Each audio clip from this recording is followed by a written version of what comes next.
The night shift at Crescent Tower was usually quiet, almost too quiet for 36-year-old Adam Khan, a single dad working as a janitor. He liked the silence, though. It gave him time to think about his 8-year-old daughter, Isla, sleeping at home with his elderly neighbor. He worked 2 jobs to give her a better life, and though it exhausted him, he never complained that it was past midnight when Adam stepped outside the building to throw away some trash. The city streets were mostly empty. A soft fog hovered, and the cold breeze made him zip up his thin jacket. Then he heard it, a sharp screech, a crash, and the roar of an engine bursting into flames. Adam dropped the trash bag instantly. A black luxury car had slammed into a street pole across the road. Flames licked up from the hood, smoke pouring out violently. Without thinking, Adam sprinted toward it. Inside the driver's seat was a woman in her early 30s, unconscious, her forehead bleeding, her seatbelt jammed tight.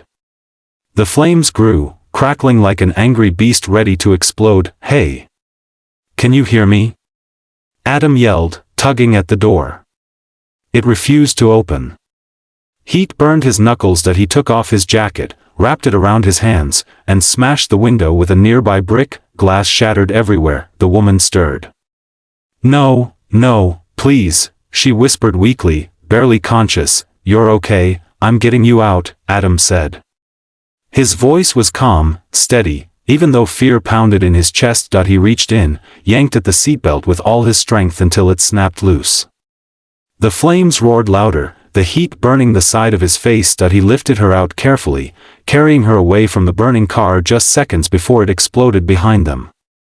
A fierce blast shook the ground, illuminating the night sky in orange flames. Adam shielded the woman with his body. When he turned to look at her again, her eyes were open, sharp, piercing, and confused, but her first words were not, "Thank you." They were, "Do you even know how expensive that car was?" Adam blinked. "Excuse me?" She pushed his arm away slightly, trying to sit up despite the dizziness.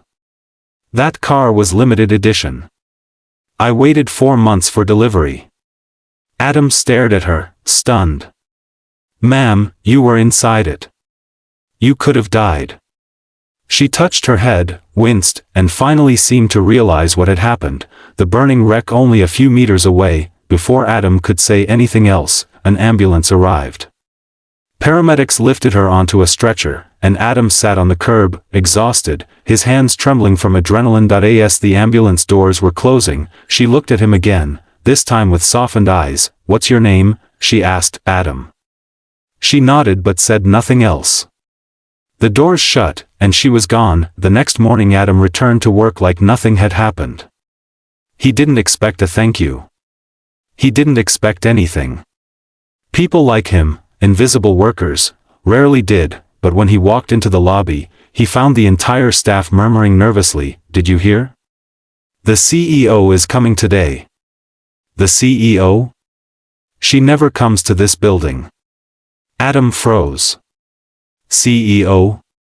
Before he could ask further, the elevator dinged. Out stepped the same woman he had pulled from the burning car, except now she was dressed in an elegant navy suit, hair tied neatly, looking powerful and intimidating. "Ms. Elena Morgan," the receptionist whispered in awe. "The CEO of Morgan Tech." Adam felt his throat tighten. She was that CEO. Billionaire yet feared for her cold, strict personality. Elena walked straight across the lobby, heels clicking sharply against marble floors, and she stopped right in front of Adam. "You," she said. He swallowed hard. "Yes, ma'am." She looked him over, his cheap worn-out shoes, his faded uniform, his tired eyes, and then she shocked the entire lobby. "Why didn't you tell anyone?" she demanded. Adam blinked. "Tell them, what?" She crossed her arms. "That you saved my life." Everyone gasped. Adam scratched his neck awkwardly. "I just did what anyone should have done." "No," she said firmly. "No one else did. People were recording on their phones. You were the only one who ran toward a burning car." Her voice wavered slightly, the first crack in her icy demeanor. "Adam. I was scared," she admitted quietly. "And I was rude. I know that. I'm sorry." He softened a little. You were in shock. It's okay. Elena exhaled slowly. No. It's not okay. I want to repay you properly. Adam immediately shook his head. You don't need to. Really? She ignored him completely. Do you have kids? Yes. One daughter. Do you struggle financially? Adam hesitated. I manage. Elena frowned. That means yes. Before he could protest, she said loudly, so everyone could hear from this moment, you're no longer a janitor. Adam stared at her.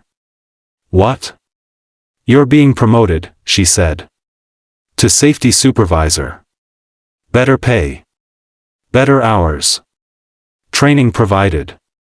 But, no buts, she cut him off. You saved my life. Now I'm improving yours.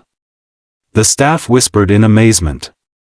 Adam felt his eyes sting. He hadn't heard news this good in years, but why? He asked softly. She looked at him, her expression finally full of gratitude, because when my car was burning, I realized something, she said.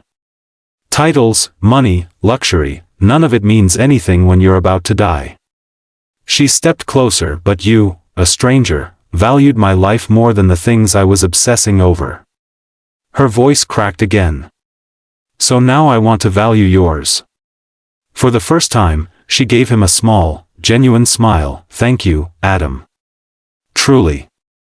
A week later Adam brought Isla to the office for the first time. She ran around excitedly, holding a small teddy bear Elena had gifted her. Elena watched them from her glass office, her gaze warm, a side of her no one had ever seen. She walked up to Adam. How's the new job? A little overwhelming, he said with a shy smile. But good. Really good.